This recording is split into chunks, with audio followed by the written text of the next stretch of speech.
Então vamos começar com vocês contando um pouquinho da trajetória aí, desde a adolescência de vocês, ou desde a infância de vocês, qual que é a proximidade, a história que vocês têm como esporte, como atletas, que talvez as pessoas não saibam, né, mas que vocês já foram atletas. Né? Conta um pouquinho sua trajetória.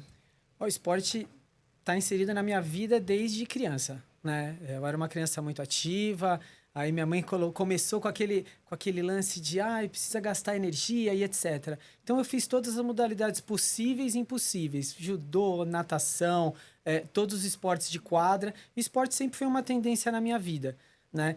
Levando ali depois na questão de adolescência, de campeonatos, de tentar chegar ao alto nível. Cheguei um tempo a trabalhar esse caráter competitivo também. Ou seja, desde pequenininho até hoje, de uma outra maneira, o esporte está inserido na minha vida. Hoje atuando dentro de escolas, ajudando crianças com a parte de coordenação, mas também nem por isso deixei de fazer esporte. Até hoje eu sou praticante. Já cruzei por várias modalidades, né? E hoje aí eu me encontro ali me aventurando no beach tênis, na corrida de rua, sempre uma coisinha diferente ali para estar buscando. O esporte na minha vida faz todo quando sentido. jovem você jogava? Joguei futebol profissionalmente também. Deixei Então, isso bem claro. Fui atleta profissional, saí de casa cedo, atrás de um sonho. A gente vai falar um pouquinho disso aqui também, né? E depois acabei, como a Kelly mesmo falou, estando inserido, estudando educação física, fazendo pós, especialização e se aventurando no esporte até hoje, sempre buscando desafio, uma coisa nova, né?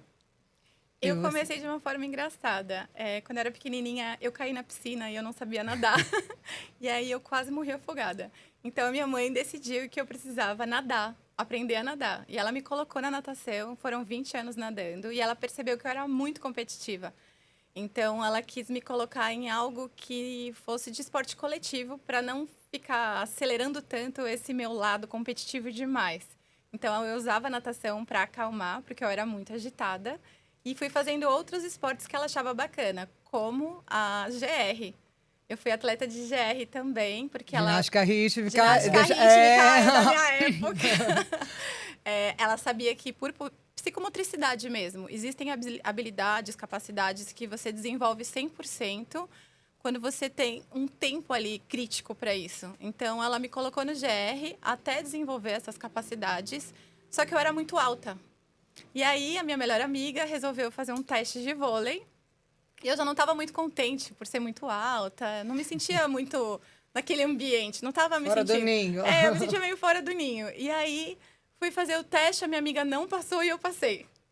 E aí o vôlei virou minha paixão, foram 7 anos jogando, joguei federação, cheguei na seleção paulista.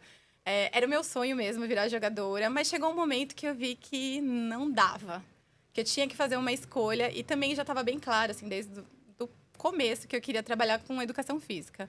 E aí foi natural. Eu achei que no começo eu ia trabalhar com vôlei, porque era uma coisa que eu respirava, mas a corrida sempre esteve como preparação física de tudo que eu fiz.